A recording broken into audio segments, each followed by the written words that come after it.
আসসালামু আলাইকুম রহমতুল্লাহ। আলহামদুলিল্লাহ, মহান আল্লাহ তাআলার অশেষ অনুগ্রহে জমিয়ত সুববানে আহলে হাদিস বাংলাদেশ গত এক বছরে দ্বীনী দাওয়া, শিক্ষা, সমাজ কল্যাণ ও সাংগঠনিক অঙ্গনে বহুমাত্রিক কার্যক্রম বাস্তবায়ন করেছে।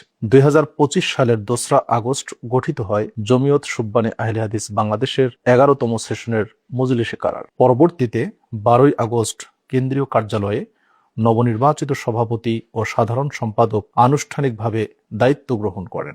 এরপরই দেশব্যাপী সংগঠনের কার্যক্রমকে আরও গতিশীল ও সুসংগঠিত করার লক্ষ্যে গ্রহণ করা হয় নানা সময়োপযোগী উদ্যোগ। আমাদের চলমান সাংগঠনিক কার্যক্রম সমূহের মাঝে উল্লেখযোগ্য হল বৈঠক বা সভা, জেলা কাউন্সিল বাস্তবায়ন, প্রশিক্ষণ কর্মসূচি, শিক্ষাবৃত্তি, কর্জে হাসানা, অনলাইন দাওয়া, খুতবার টিম প্রেরণ, তালিমি বৈঠক, স্ট্রিট দাওয়া, কর্মী গঠন, মানোন্নয়ন। চলুন ফিরে দেখি আগস্ট 2025 থেকে জুলাই 2026 পর্যন্ত এক বছরের উল্লেখযোগ্য কার্যক্রম। কোরআন শিক্ষা কর্মসূচি। পবিত্র মাহে রমাদান উপলক্ষে দেশের 24টি জেলায় 452টি কেন্দ্রে প্রায় 8,998 জন শিক্ষার্থীর অংশগ্রহণে বাস্তবায়িত হয় কোরআন শিক্ষা কর্মসূচি 2026। কেন্দ্র ও জেলার উদ্যোগে শিক্ষার্থীদের মাঝে সম্পূর্ণ বিনামূল্যে কোরআন শিক্ষার বই বিতরণ করা হয় এবং প্রশিক্ষকদের সম্মানী প্রদান করা হয়। জাতীয় সেমিনার। জ্ঞান চর্চা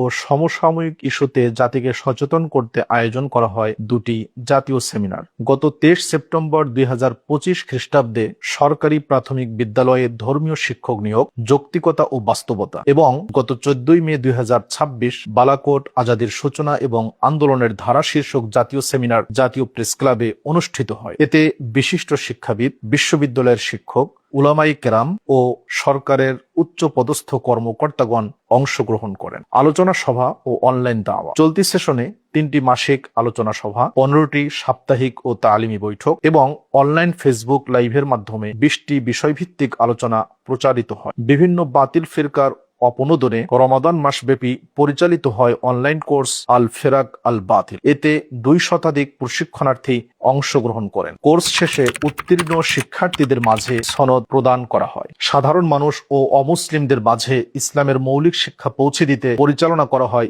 স্ট্রিট দাওয়া। হজ প্রশিক্ষণ কর্মশালা। গত 19 এপ্রিল 2026 মিরপুরের বাইতুল হক জামে মসজিদে পবিত্র হজে গমনেচ্ছু মেহমানদের জন্য আয়োজন করা হয় হজ প্রশিক্ষণ কর্মশালা। কেন্দ্রীয় ইফতার মাহফিল। রমাদান মাসে জমিয়ত ভবনে অনুষ্ঠিত হয় কেন্দ্রীয় ইফতার মাহফিল। এতে জমিয়ত ও সুববানের কেন্দ্রীয় নেতৃবৃন্দের পাশাপাশি সাধারণ জনগণও অংশগ্রহণ করেন। একই সঙ্গে দেশের 21টি সাংগঠনিক জেলার ইফতার মাহফিলে কেন্দ্রীয় নেতৃবৃন্দ অংশগ্রহণ করেন। দাওয়াতি সফর ও জুমআর খুতবা। দাওয়াতি কার্যক্রমকে তৃণমূল পর্যন্ত পৌঁছে দিতে দেশের বিভিন্ন জেলায় ধারাবাহিক দাওয়াতি সফর পরিচালিত হয়। জুমআর খুতবা প্রদানের উদ্দেশ্যে 9টি জেলায় কেন্দ্রীয় প্রতিনিধি দল সফর করেন। প্রচার প্রকাশনা। 2026 সালে কেন্দ্রীয় সুববানের বার্ষিক ক্যালেন্ডার, রমাদানের তোহফা, আহ্বান, জিলহজ, আশুরা ও ঈদে মিলাদুন্নবীর লিফলেট প্রকাশ করে দেশব্যাপী বিতরণ করা হয়। একই সঙ্গে তাওহীদপন্থীদের নয়নমণি অনুবাদ করে আহলে হাদিস আন্দোলন ও উহার বৈশিষ্ট্য পুনর্মুদ্রণ এবং বালাকোট আজাদির সূচনা এবং আন্দোলনের ধারা সেমিনার প্রবন্ধ নামে 3টি গুরুত্বপূর্ণ গ্রন্থ প্রকাশ করা হয়। সাংগঠনিক কার্যক্রম। চলতি সেশনে মজলিসে কারারের 6টি পূর্ণাঙ্গ বৈঠক, 12টি জরুরি সভা, মজলিসে আমের 1টি বৈঠক অনুষ্ঠিত হয় এবং 17 জন সালেককে সালেহ মানে উন্নীত করা হয়। 19টি জেলায় নতুন জেলা কমিটি গঠন ও নবায়ন সম্পন্ন হয়। 40 এর অধিক সাংগঠনিক সফর এবং বিভিন্ন মাদ্রাসার শিক্ষার্থীদের নিয়ে 10টি মতবিনিময় সভা অনুষ্ঠিত হয়। সুববান মিট আপ। 24 জুলাই 2026 প্রথমবারের মতো বিদেশে অধ্যয়নরত বাংলাদেশি শিক্ষার্থীদের নিয়ে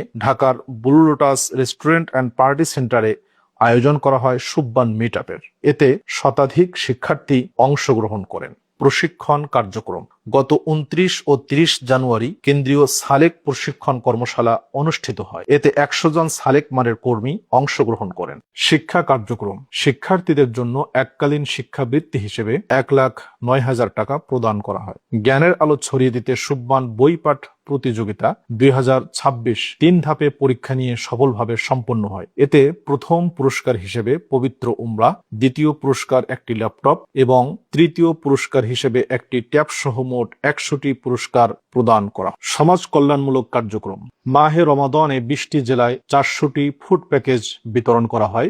চিকিৎসা সহায়তা হিসেবে 8 জনকে এককালীন অনুদান দেয়া হয়। শীতার্ত মানুষের মাঝে 35টি জেলায় শীতবস্ত্র বিতরণ করা হয়। 4টি জেলায় বিশুদ্ধ পানির জন্য টিউবওয়েল স্থাপন করা হয়। কোরবানির কর্মসূচি হিসেবে অসহায় ও দুস্থদের মাঝে 5টি জেলায় কোরবানির কর্মসূচি বাস্তবায়ন করা হয়। এছাড়াও সমাজ কল্যাণ ফান্ড থেকে কর্জে হাসানা হিসেবে মোট 11 লক্ষ টাকা প্রদান করা হয়। সামগ্রিক সমাজ কল্যাণমূলক কার্যক্রমের ব্যয় হল 22,39,880 টাকা মাত্র।